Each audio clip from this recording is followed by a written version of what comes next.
Hey y'all, let me take just a minute just to tell you how I've got this rigged up. I'm using a double rig, which means you've got one jig on the bottom. It could be hair, it could be plastic, it could be a shiner or a minnow. And then I've got another one up here. And so as you can tell, I've got this one tied off to my main line. And I want to show you how I do that. The one thing that you want to make sure of is whatever you got on bottom is heavier than the one on top. So if you're using an 1/8 ounce, then here you might want to use a 32nd or a 16th. So always make sure this one is heavier, because when you throw it in the water, what will happen if this one is heavier, it will go down first, and this one's going to swing around your main line, and it causes a big old mess. And you don't want to be dealing with that when you're catching fish. Well, I think the simplest way to explain it is with a demonstration. Well, that's a wonderful idea. So I'm going to use my anchor rope because it's a little bit thicker and a little bit easier to see. So just imagine this is my bottom jig.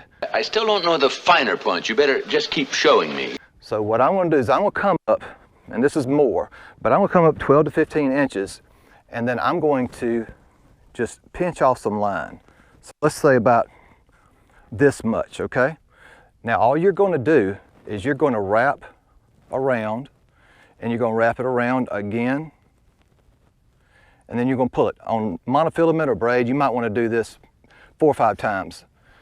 So now what I've got is I've got my main line here, I've got my bottom jig here, and I'm going to take this loop and I'm going to put it through the eye of my jig head and wrap it around the hook. And that's all you got to do. Gilligan, for a guy who's always doing dumb things, when you do something smart, it's beautiful.